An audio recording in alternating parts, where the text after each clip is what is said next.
클릭해주셔서 감사합니다. 우리 형님 누님들 안녕하세요. 축구용입니다. 이번 영상에서는 여러분들이 궁금해하시는 다이어의 미넨 이적 현황, 그리고 토트넘이 센터백 드라구신을 절실히 원하게 된 이유를 전해드리려고 합니다. 그리고 소식 전해드리기 전에 토트넘의 겨울 이적 시장 첫 영입 소식을 아셔야겠죠. 제가 이전 영상에서 속보로 달았던 베르너의 깜짝 임대 영입 소식을 일명 거피셜이라고 불리는 영국 BBC마저도 인증해줬습니다.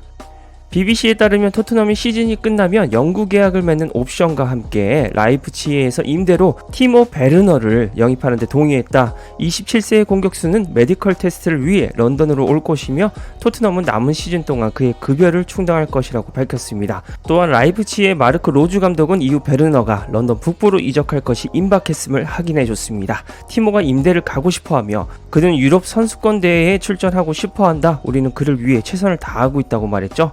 한때는 골잡이로서 독일 무대를 휩쓸었던 베르너였습니다. 그러나 첼시 시절엔 골 결정력이 최대 난제로 변해버린 베르너였는데요. 그런데 예상외로 전체적인 제 채널 댓글 분위기는 나쁜 영입으로 보지는 않으시는 것 같습니다. 임대 기간인 6개월 동안 베르너가 부활한다면 상황은 달라지긴 하겠죠. 이미 여러 선수를 개조시킨 적이 있는 엔지 감독을 만나 베르너가 자신감을 찾는다면 득점력까지 부활할 가능성도 있습니다. 그렇게 된다면 정말 예상외로 대박 영입이 될 수도 있겠죠. 첼시 원정에서 베르너가 득점이라도 한다면 정말 재밌는 경기가 될 것 같습니다. 그리고 여러분들이 가장 의아했을 부분이 왜 센터백을 먼저 영입하지 않았을까라는 문제였을 것 같습니다.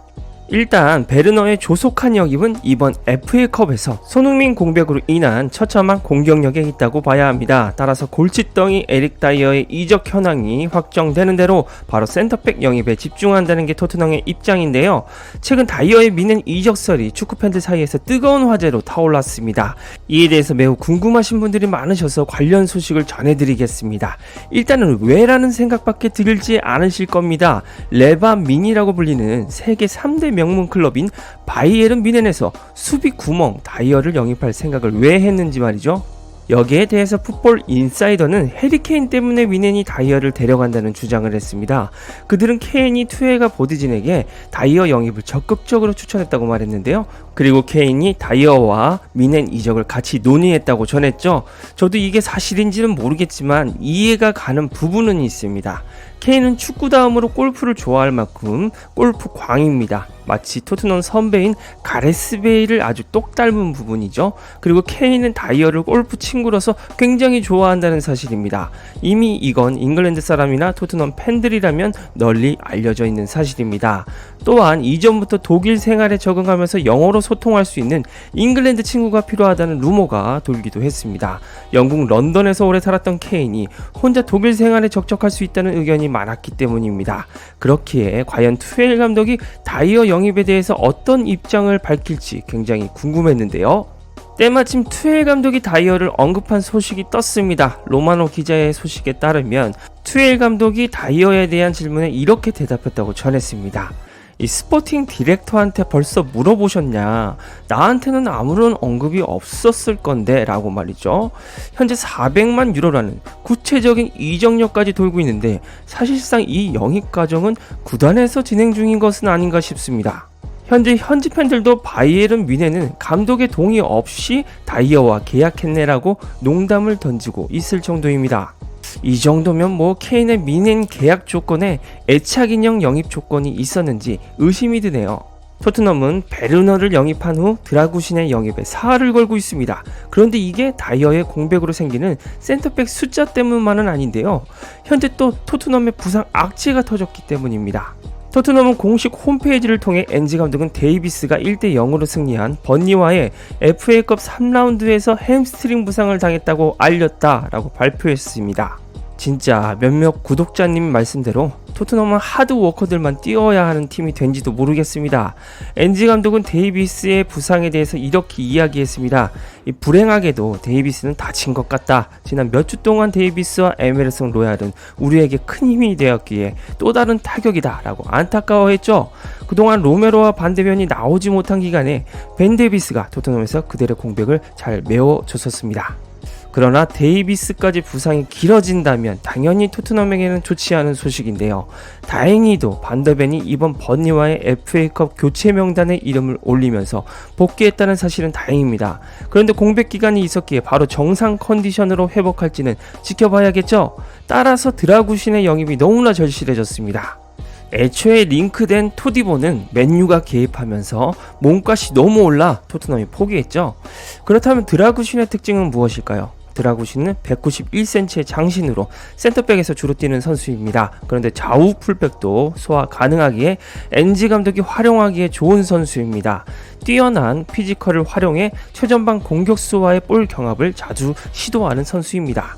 수비할 때 드라구신만의 특징은 슬라이딩 태클을 거의 시도하지 않고 볼을 뺏는다는 점을 꼽습니다.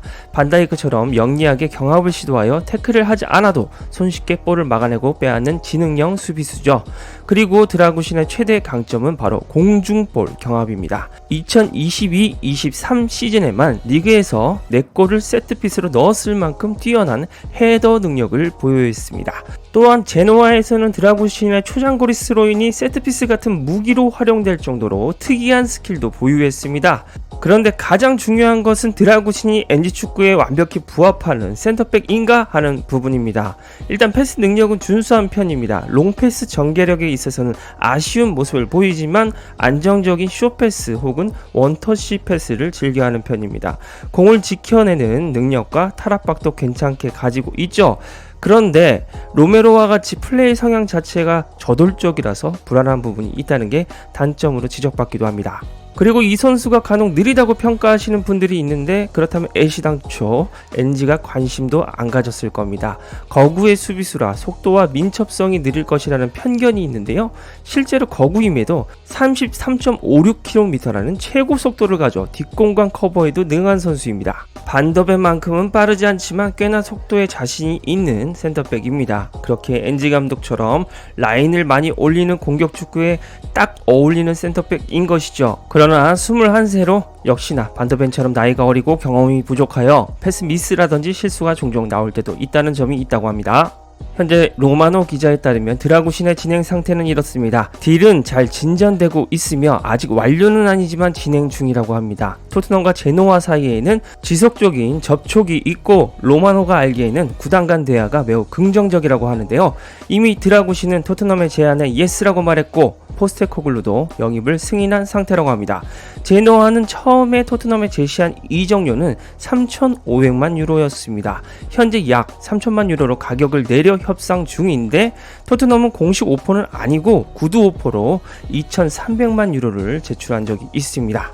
긍정적인 접촉이고 토트넘과 제노아의 관계는 매우 좋은 상태라고 합니다. 이 뒷배경에는 이탈리아를 주름잡는 파라티키의 입김이 존재한다고 봐도 무방합니다.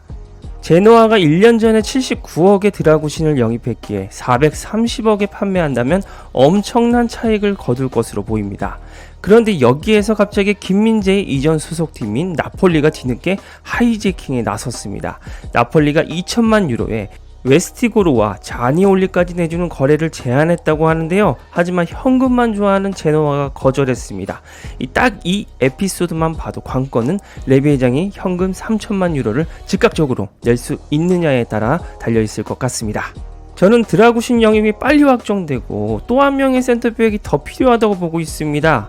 이 다이어도 나갈 예정이고 센터백의 뎁스를 더 키워야 합니다. 언제까지 풀백들이 센터백을 보는 것을 지켜볼 수는 없는 지경입니다. 이 데이비스까지 햄스트링 부상을 당한 소식은 다시 생각해도 너무나 아쉽습니다. 지금까지 토트넘의 베르너, 다이어 이적 현황, 드라구신의 이적 현황까지 모두 전해드렸습니다. 유익하게 보셨다면 구독과 좋아요 눌러주시면 정확한 정보 항상 보실 수 있습니다.